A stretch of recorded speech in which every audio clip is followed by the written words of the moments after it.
At 6, a family paid the ultimate price for not knowing who their daughter was talking to online. Nearly a year after her teen suicide, Jennifer Sellers is telling her story. She hopes that no family will ever have to experience her kind of pain. WIAT 42 News reporter Jamie Ostroff joins us live in the studio with a story you'll see only on WIAT 42.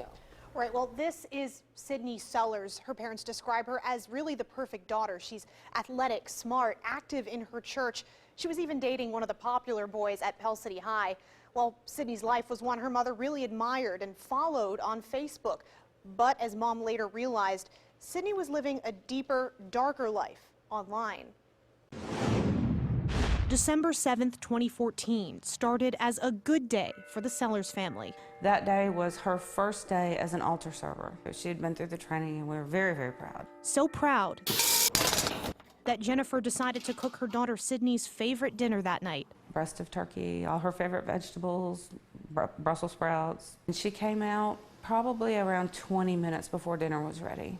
Kind of bounced out of her room and said she was hungry and was going to cook pizza rolls. Jennifer told her to wait just a few more minutes. She said no problem, told her how much I loved her, and she went back in her room and shut the door. That was the last thing Jennifer ever said to Sidney.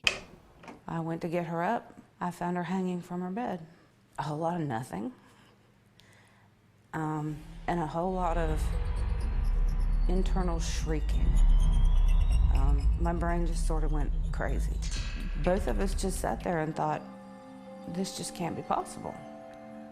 But it was. Sidney always seemed so happy, but in the days after her death, Jennifer started receiving some disturbing clues about her daughter. Facebook messages from friends who said Sidney was being bullied in school and online. Things that used to be a one-day thing when we were kids are not anymore. It's constant battery, emotional battery on another child. There's no way to stop it. Even though Sidney didn't tell her parents what was going on, she did confide in someone else. Someone Jennifer didn't even know existed until the Pell City Police Department returned Sidney's smartphone. And when I charged it up, plugged it in, turned it on, it automatically opened up to a Kik page where there was a person who identified himself as a teenage boy on Kik, explaining to her how to hang herself. And he walked her through her suicide step by step. We're still looking for him. I feel partially to blame, not for what happened to her, but for not understanding what was going on in her life. She lived her life online. And it wasn't just on Facebook or conventional social media.